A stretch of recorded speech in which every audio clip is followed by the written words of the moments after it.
When my uncle, my Bokbok's body mass began to deteriorate from cancer, he continued coming to Sunday family dinners anyway. The changes to our family routine were slight at first. He started using a cane, then he started using a walker, then he started to lose strength in his legs entirely, hobbling into the restaurant dozens of minutes after the rest of us. We, a large group of 15-some family members, grandparents, nieces and nephews, daughters and sons, pretended this was normal, of course. We'd wave, pull a seat out, and continue shoveling rice into our mouths and chatting like life was fine, great even. Such behavior was custom in a family where everyone was close and not close all at once. My closeness with Bokbok was the kind of closeness you could only get from seeing someone once a week for 20 consecutive years.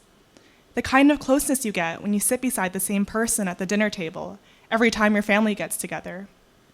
The kind of closeness you feel when you look at someone's face and see features that are strikingly similar to the ones that you see on your own father's.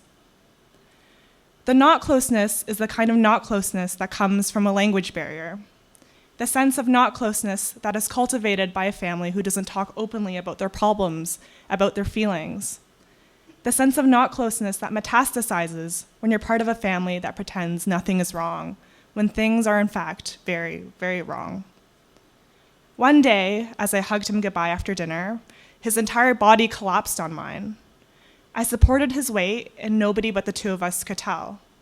We both smiled at each other, through the hurt, through the fear, pretending nothing had happened. I privately wondered if there was a threshold for how much we had to hurt on the inside before we could acknowledge that anything in our lives had changed.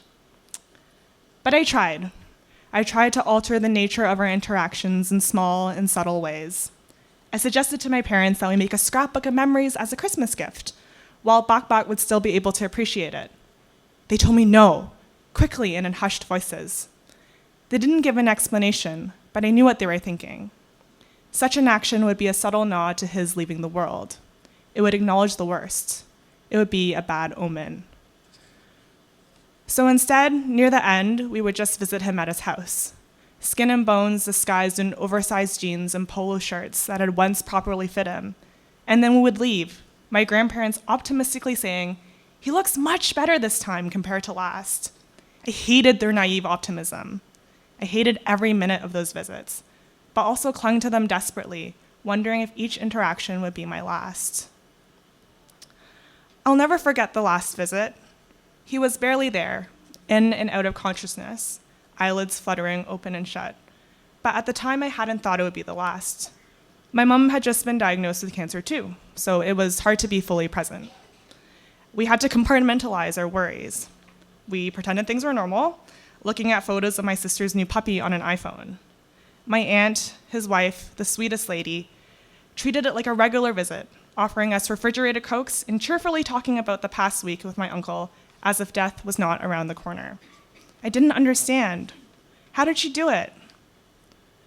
When we were ready to leave, she walked us to the door with a smile plastered on her face. As soon as my uncle, still sitting at the kitchen table, was out of earshot, her smile melted away. Her face contorted. I can't do it anymore. I just can't. I just can't. I just can't. She wept and moved her arms violently, and her body shook forcefully, visibly with exhaustion and grief. My mom hugged her. It was the first exchange of intimacy in our family during this whole ordeal, but it was far too late. I went back to university and told my roommates that I had the worst weekend. They comforted me, and I finally felt allowed to cry. For the first time, I was starting to know sadness. Before this, I only knew sadness romanticized, sappy movie sadness, goldfish dying sadness, not the sort that was real, gritty, and physically draining, not the sort that I was feeling now. The funeral happened a few weeks later. The traditional Chinese ceremony was one of the worst experiences of my life. We entered the room to an open casket, as well as 2, or maybe it was 3, Cantonese ceremonial singers hired to sing a dissonant, repetitive chant. They walked around in circles while singing the same song for hours on end. We took turns walking up to the casket, and I saw my grandmother weep for the first time. Normally, she was cold, stone-faced, expressionless. But here, in front of the body, she kept shouting, "It should have been me first." She wailed, "It should have been me." I stared, horrified that this was her sentence of choice. I watched as my aunt cried for more hours than I thought were humanly possible. Her tears didn't seem to run out. I watched my adult cousin weep more quietly, but just as intensely, as he carried a large frame photo of my bakbak to the burial site. My overwhelming sadness that day was equal parts for the uncle I had lost and equal parts for the best friend that my aunt and cousins had lost. But there were no speeches, no conversations, no recounting of happy memories, just the dissonant chant, over and over and over again, hour after hour. And then we slept and repeated the procedure the next day. More chanting, more crying, more grieving, but no speaking. Why were we always not speaking? How did this give us any closure?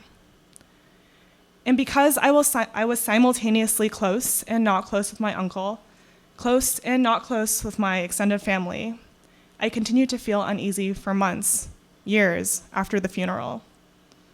I found that my coping manifested in strange and indirect ways. At some point last year, I developed a habit of watching a segment of Sesame Street, in which Big Bird learns about death for the first time. He asks innocent questions, but questions that the wisest of adults grapple with nonetheless, when grieving. The segment is poignant and cathartic, and I would watch it obsessively for weeks on my phone before falling asleep.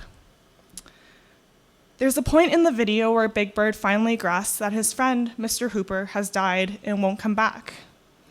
He comes to terms with the idea that life must and will continue. He's even comforted by the fact that he has wonderful memories of Mr. Hooper. Still, he can't help but utter, "But I don't like it. It makes me sad."